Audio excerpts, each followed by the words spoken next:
Let's turn to events in California, and firefighters in Los Angeles are bracing themselves for a fresh wave of strong winds as they continue to battle wildfires that have been raging for more than a week.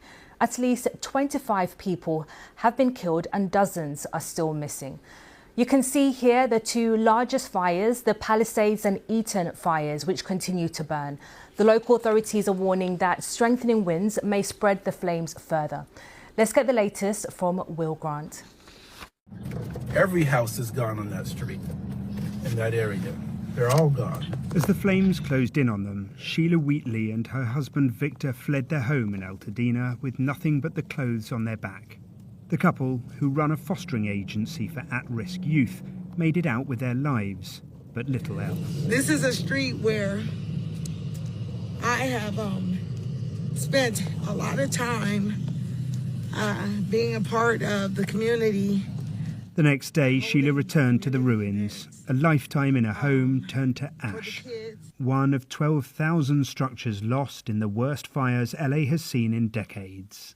Like picking up my keys this morning and recognizing that all the keys to the house and, you know, the back key, door key, and all this belong to nothing, and it is surreal. It's a tale which crosses communities in Los Angeles. Elizabeth Rafidi grew up in a poor neighborhood here, but became a lawyer and bought a house in Malibu with her husband. Today, she's living in a hotel room, unsure of what the future holds. It's like having a member of your family die, because that's the end road at that point of that person's history, which is the end road of our homes. We went to Malibu to find Elizabeth's home, or what's left of it. It stood for 50 years, until these wildfires razed it to the ground. As the days pass, more and more evacuated families are coming to terms with the fact they now have no home to come back to. The lucky ones are in hotels on the insurance company's dime. The less fortunate are sleeping in evacuation shelters or even in their cars as they and the city work out their next steps. Multi-million-dollar mansions and tiny apartments alike have been levelled by these fires, which have left the people of LA reeling. The rebuild will begin in time. The mental scars for those who lost everything may take much longer to heal. Will Grant, BBC News, Los Angeles.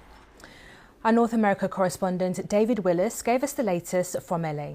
They are bracing themselves here for further high winds in the next few hours. Now, they're not expected to be as fierce as the hurricane-force winds, which wrought such devastation to communities such as this a week ago. But the U.S. National Weather Service is nonetheless using words such as destructive and life-threatening to describe them. Now, with hundreds of Canadian and Mexican firefighters, as well as firefighters from neighbouring states now on the ground here, LA's Mayor Karen Bass is saying that her city is ready to respond to any changes in the weather conditions, but asked today about the timescale for rebuilding communities such as this. She said it could take years. City officials have first to scour these areas for any hint of human remains before